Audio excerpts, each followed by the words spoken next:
Hi, I'm Jo Clark, and thanks so much for joining me today. This is the Redefining Midlife podcast, a podcast designed for the 40-plus woman who is determined to challenge society's myths and beliefs around midlife. It's for the woman who is inspired and ready to define midlife her way. Join me each week as I chat to health and wellness experts for up-to-date information on how to live well, as well as some special conversations with incredible everyday women redefining what midlife can look like. Here's to making our next half of life even better than the first.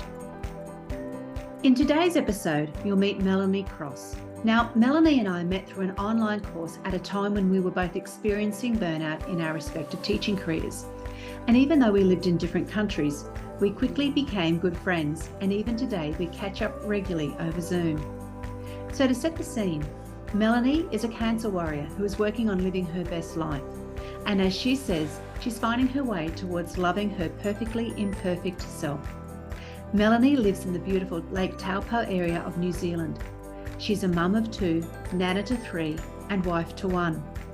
She's had a range of careers over her life, and she's unafraid to try her hand at something new, including creating her own online business that focused on helping startups become more tech savvy.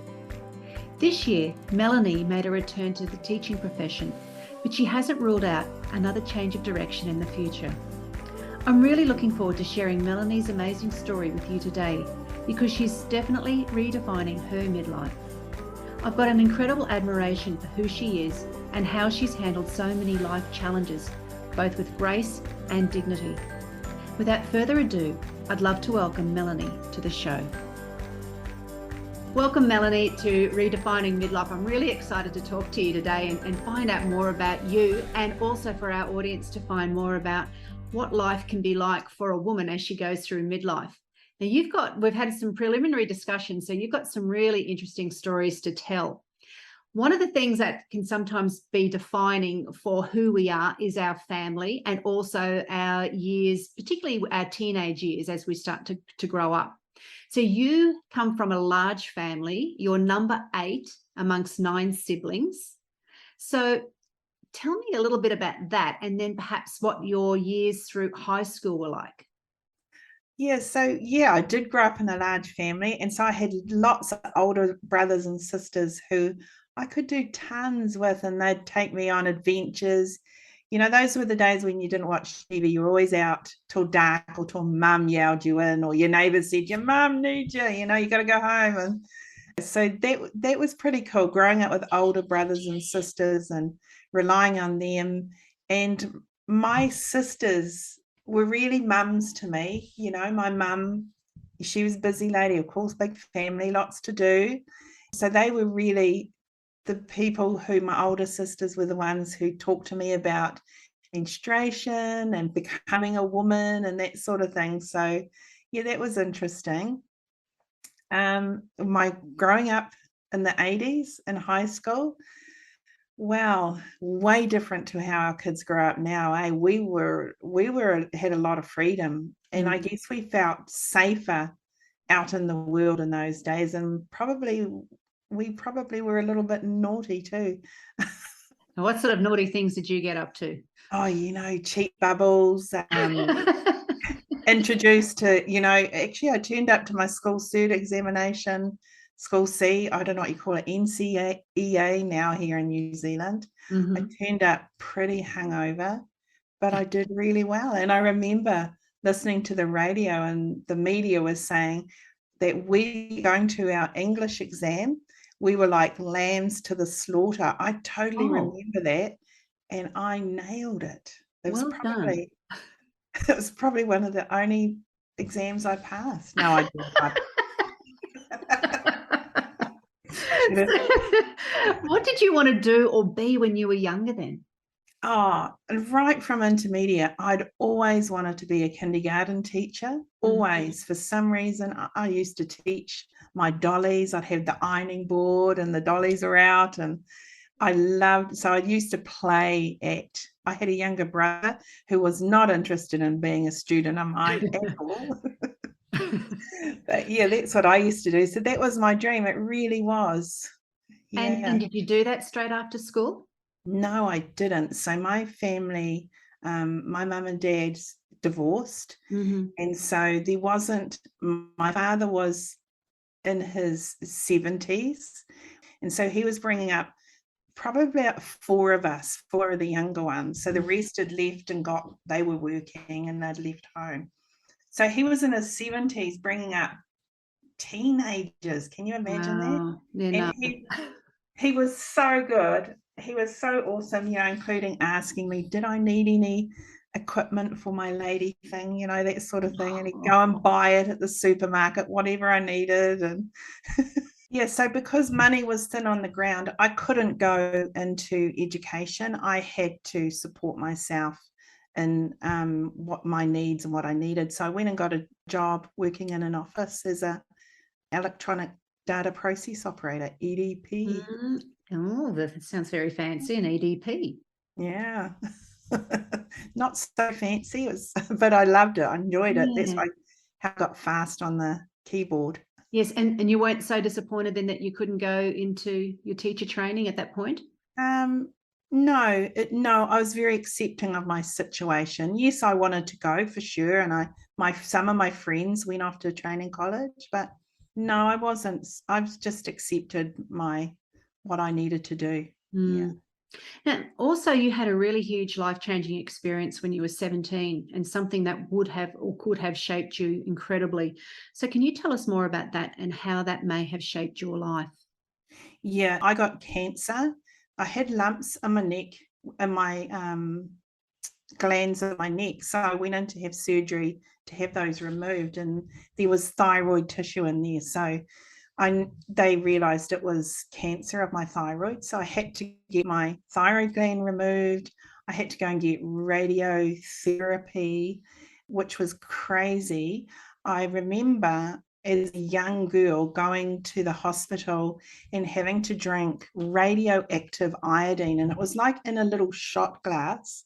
And I went to this building outside of the hospital, and there's this man in a suit, and he's got this huge rubber glove and this metal container, which he opens with the rubber glove and hands to me with a pair of tongs, this little shot glass.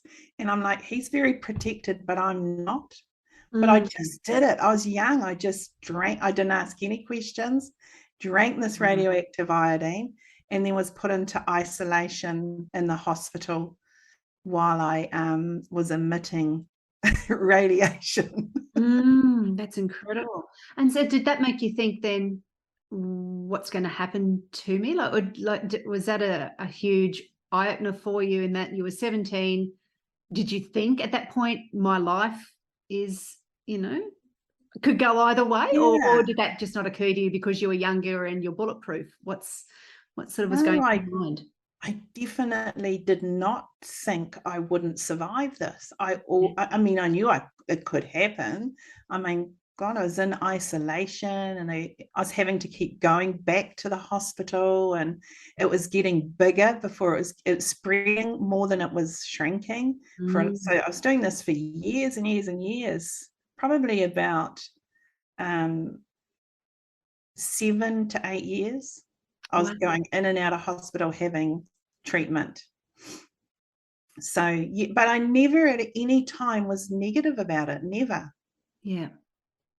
Well, from knowing you, since over the last couple of years, you are an incredibly positive person. So that's carried you through right from Yeah. the start, I suppose, hasn't it? With things that you've been going through, and we'll discuss some of those later in the conversation. So then, after you had finished school and you went into the area where you were doing your data entry, you then met and married your first husband and had two children in the late 80s. So that it was a turning point for you as well. So do you want to talk a little bit about that for us? Yeah. So yes, I did get married quite young. And I think possibly that was because I had that life-changing event that maybe I thought, life is short. And I had my two children to my then husband, who I adore greatly. And it was at some point in there, a significant woman in my life. She said to me, you should pursue your dream of teaching. And I said, what do you mean? She said, you've got to do it. And at that point, I didn't believe in myself at all, not one little bit. And she enabled me to think, oh, she believes in me, so maybe I should do this. Yeah. Oh, that's special. So who was the lady who She was the auntie of my husband.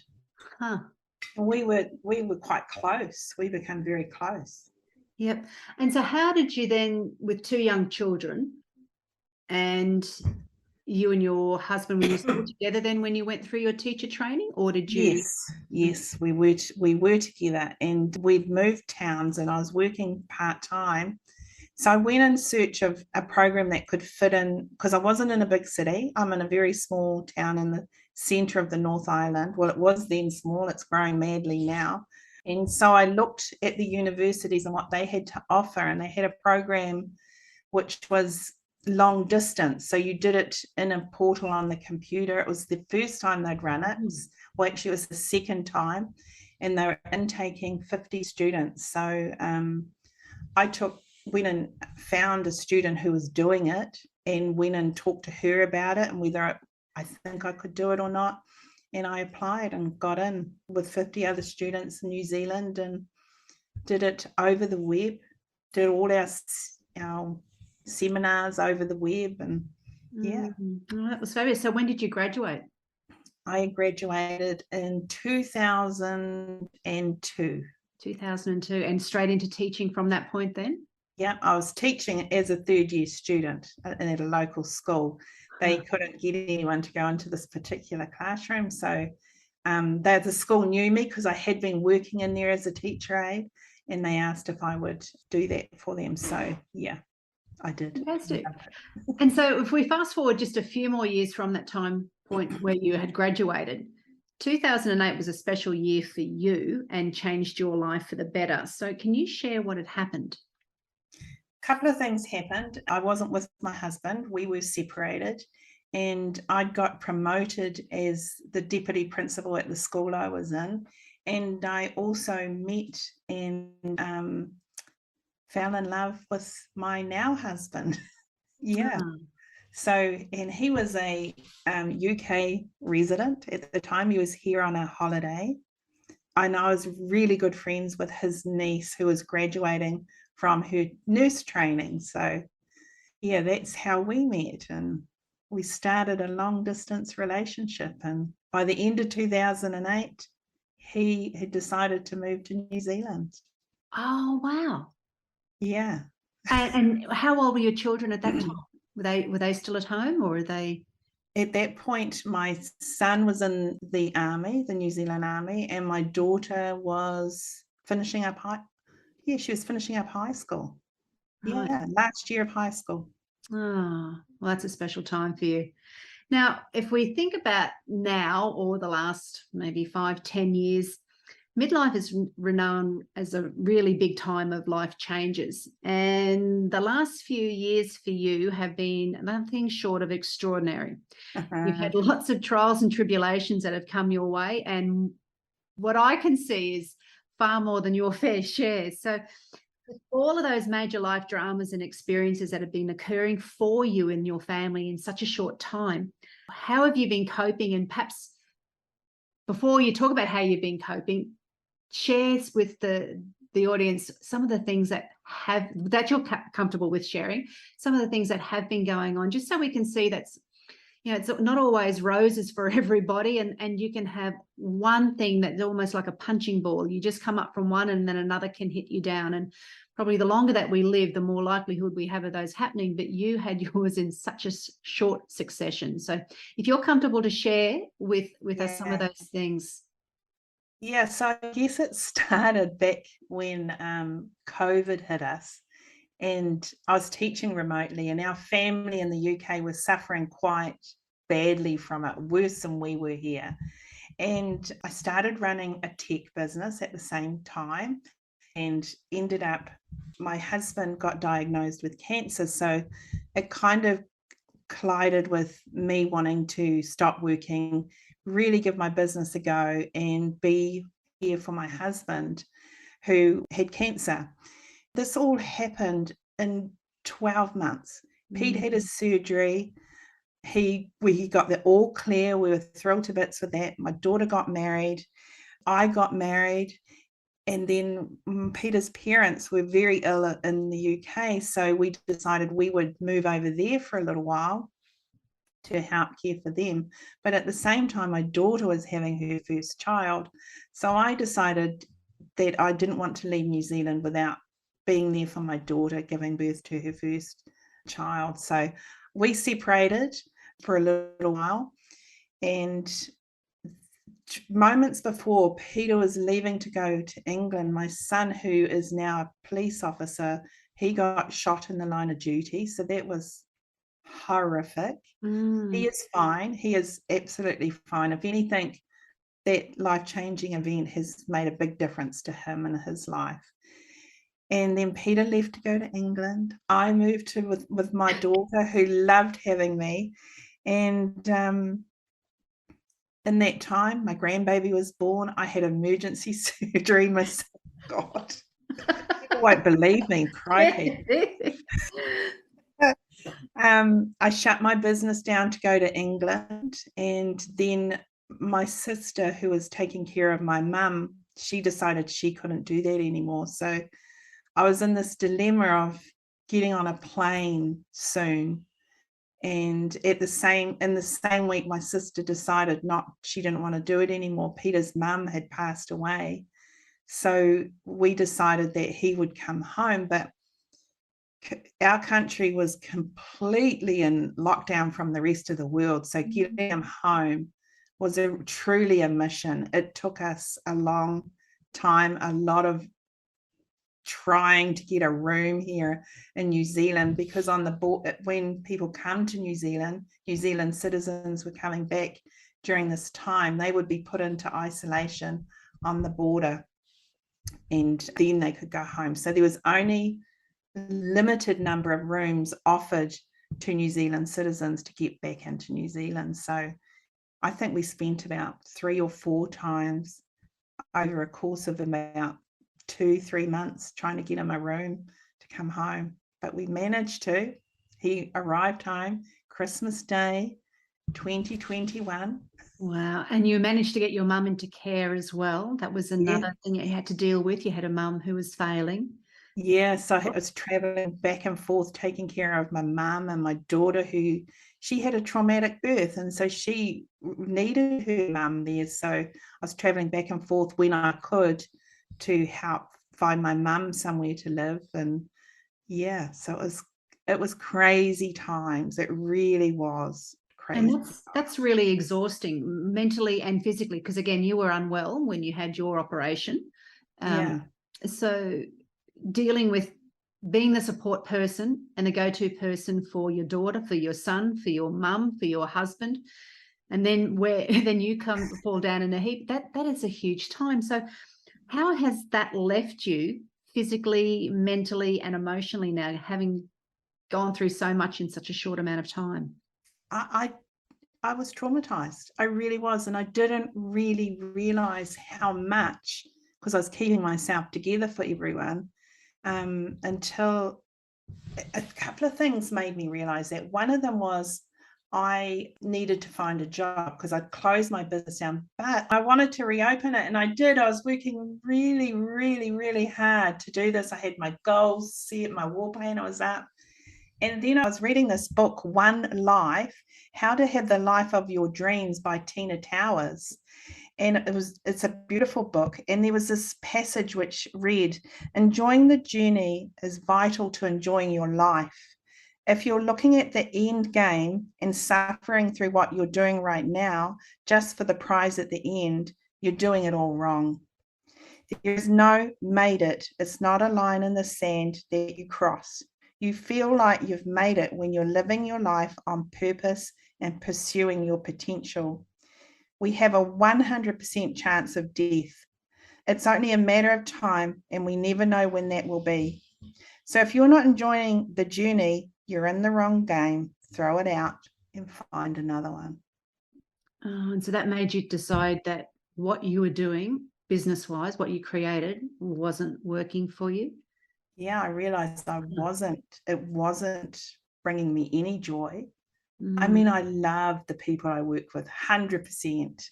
I love serving the people I work with, but I wasn't enjoying what I was doing in it. And reading that passage made me realize I was just doing it for the money. Mm. And So gave you the kick up the backside and the clarity that you needed to maybe change and move into a different direction then. yeah, totally did. And so I closed it all down and it felt so freeing. The feeling was amazing. It was so freeing.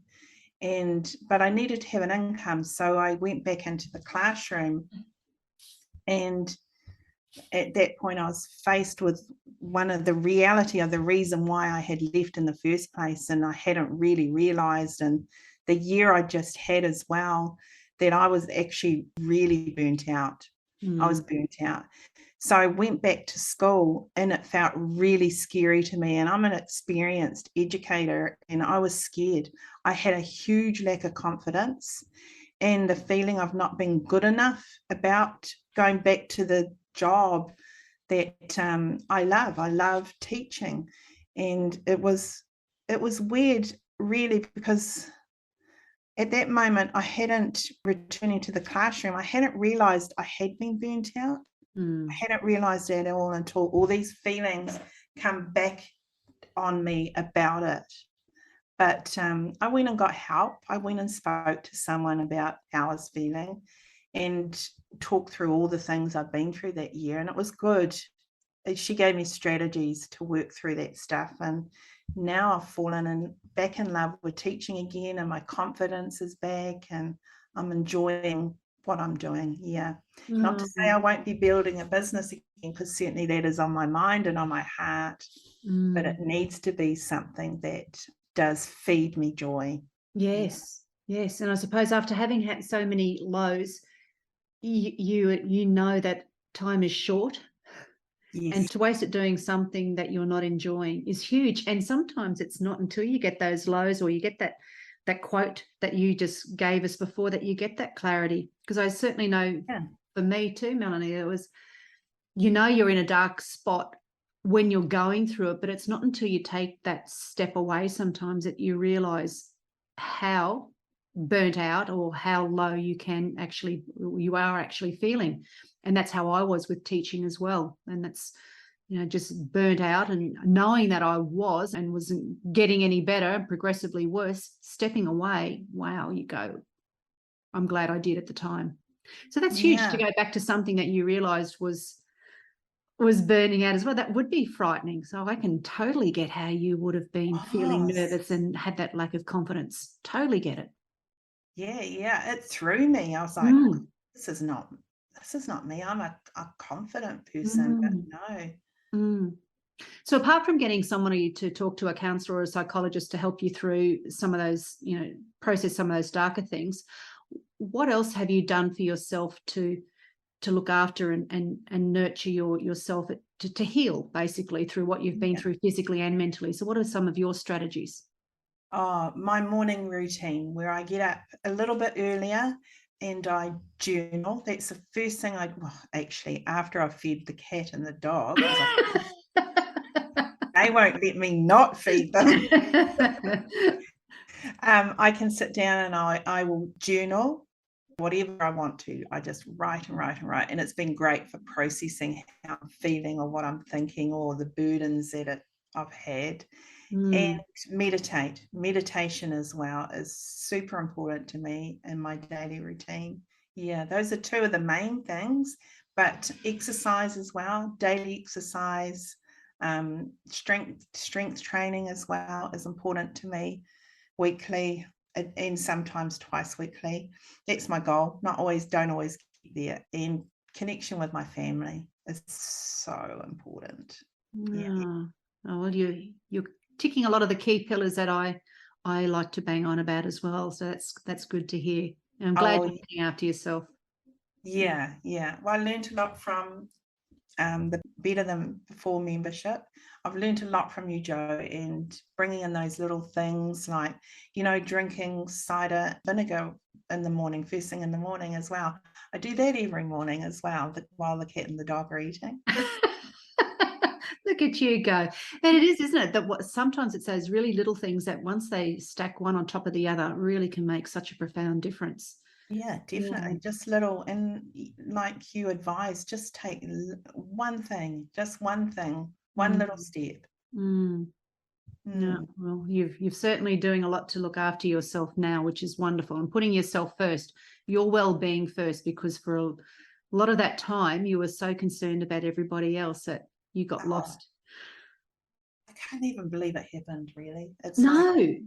Well, just I remember, and because Melanie and I know each other, we would have probably fortnightly catch-ups, and there was always something else, and not something little. It was major that you would be yeah. thrown at. And I would just go, it's like watching your a soap opera. What's the next episode going to be like? So I used to just shake my head on how you're actually moving from one day to the next sometimes, where most people would have been a blithering mess. So yeah, testament to you, Melanie, how you've looked after yourself and what you're doing now to put yourself first. So congratulations for that. So because we're becoming older and wiser, do you look at growing older positively or negatively? Well, what's your viewpoint on growing older? I'm super positive about it. I wish as a younger woman I had fallen in love with myself earlier. And I don't mean that in a vain or horrible way, but I love myself enough to take care of myself and speak to myself positively every day so that I can have the best day ever. And growing old, I'm not scared or afraid of it at all. I don't know, I'm very accepting of it. Yeah, love Uh, hearing that. Love hearing yeah. that. So has growing older changed who you are and how you show up in the world then? I I am me, and I just show up as me. I try not to. Sometimes I speak out, and I think, and I try to, and I tell myself off about that. But then I say, but you're being who you are. You're telling your truth. And as long as it's not hurting anyone, and it's not hurting myself, I think being authentic is just the only way to be. And do you think that that's something that comes with getting older? Because talking to other women and feeling that myself, I kind of believe that that's the case. Is that what you found? Yeah, I do. And that's why I wish I'd learned it years ago. You'd feel so much more freedom, wouldn't you? Oh, As you a would. younger person. Oh, I know. I look back sometimes and think how I would handle certain situations differently.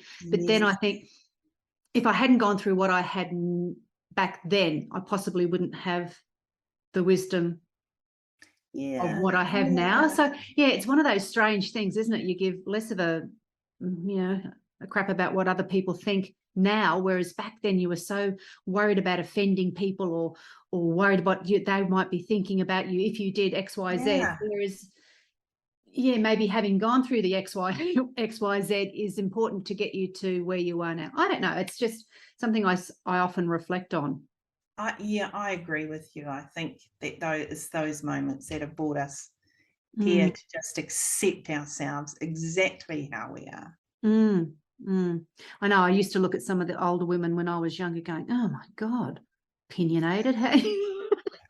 Whereas I think I'm turning into one of those opinionated women I used to look at. Yeah. You're a grandma now, and you're going to have another addition to your family. Now, I'm a few years off, I believe, that stage of life of being a grandma. So tell me what it's like, and for those of us who don't know what that whole role of grandma is like. Oh, grandma is the best.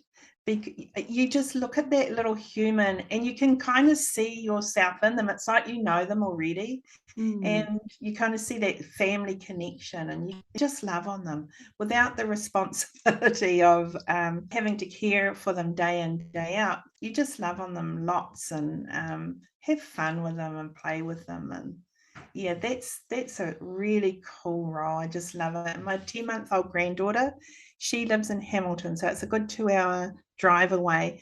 My daughter's so good. She makes sure we stay connected. I spent the first 6 weeks of her life living with her. And now we're not living together. She will FaceTime us, FaceTime me once or twice a week, and it's just delightful. Just so delightful. That's so special now, isn't it, when you've got those long distance relationship, that we've got something like FaceTime or Zoom where you can catch up and have that relationship with your family. Oh, that's lovely. Super lucky. Lucky. And do you see yourself in the way your children are raising their children? Like, is that something that you can see as a mum? Oh, that's what I used to do, or they've picked that up from me. Is that something that you can see? No, if anything, I see them doing better than I did. Yeah. Would that be because of the age? They're a bit older than what you were when you had children, or? I think it's a different, yes, and it's a different generation, isn't it? That's true. Yeah, we were the generation where, there were rules about it. Your baby had to be in bed at a certain time. You had to have a routine. They don't do that. They just go with her flow. What does she need right now? And she's never left alone to cry, which has turned her into a real happy, quiet little girl. And I'm really in awe of it, actually. Yeah. Oh, not that I used to leave my children to cry all the time. I did not, but we had these rules about how to parent. Do you remember that, Jo? Yeah, I do. And I don't like breaking rules. Well, I didn't then. Now I'm not so much worried about it. No, I'm hearing you. So what does the future look like for you now? Because you've gone through so many changes and you're back at teaching now, and you're a grandma and you've got your husband home with you and mum's in care and Melanie's on looking after herself. So what are you thinking about your future coming up? Oh, it looks peaceful. It looks calm. Well, I shall cross fingers for that. And it's filled with family and teaching, and potentially there'll be a business in the planning. But right now I'm just taking the time to have a break from that, and but on the side I'm planning little things of what I want to do, make sure it's the right thing. Oh, that's exciting, Melanie. I'm looking forward to what may be. And if say, for example, what you think you may not always stick with teaching, would that upset you if it went either way? Whether, you decided, I'm happy, I'll continue teaching until I retire, or I'll leave teaching and I might try something different. Either way, I don't mind. I don't mind leaving teaching at all. Just whatever it is, it has to be something that brings me joy, lights me up. Yeah. No, I will. As I said, I will be crossing my fingers, given the last few years that you've had, that it is going to be a nice, peaceful transition to whatever you decide that's going to look like for you. Yeah. That's it. It doesn't mean things can change. That's what I've noticed the last few years, where I suppose because you might have had children and younger children as well, and life situation at the time where everything had to be on a certain path, you couldn't really deviate from that pathways. And leaving my husband, that was hard, because you got married forever, that was what I thought, but I wasn't happy, so it wasn't good for me or him or the children. Yes. So, Melanie, if you could give the 40-plus woman one piece of life advice, what would it be? Fall in love with yourself exactly how you are, your beautiful, messy, imperfectly, perfectly self. Just fall in love with you and who you are. You're unique, you're different, and that's how you should be. You're the only you on this earth. Yeah, that would be my advice. That's lovely advice. What are you most looking forward to in this next half of life? I'm most looking forward to more time freedom, being retired and being able to travel around my own country, especially, which I haven't done a lot of. Just, getting out in nature. That's what I'm looking forward to, having the time to do more of that. For sure, that's me. Yeah, well, that sounds lovely. I hope that happens for you as well. And Yeah. if you could look into the future, what do you hope that 80-year-old Melanie will say about current day Melanie? I think she'd probably say to her, thank you for making you a priority finally. Mm. That was important. And look and appreciate the beauty of who you are now. Look at that and just appreciate who you are every day. Yeah, I think that's what she would say. I hope she would. We'll soon see. I certainly hope I'm able to catch up with 80-year-old Melanie at some point. Oh, I hope so. I hope so. Now, Melanie, how can people find and connect with you? So I'm Melanie Cross NZ on Instagram. And yeah, that's probably the only way. Yeah, Melanie Cross NZ on Instagram. Yeah. Oh, well, I'm not going to look forward to seeing what might be coming up in your future in the next few years, to see whether or not you stay with teaching, whether or not you move down a different path. But either way, all of us wish you well in what you're doing, and thank you so much for sharing your incredible life story with us today. Oh, thanks for having me here, Jo. It's been great. I'm talking to you. Thanks, Mel. Thanks so much for listening and sharing your time with me today. I'd love you to hit subscribe on Apple Podcast or your favourite podcast app to keep spreading these empowering messages. Please share this podcast with other incredible midlife women in your world. Join me again next week for another redefining midlife conversation. Thanks again for tuning in.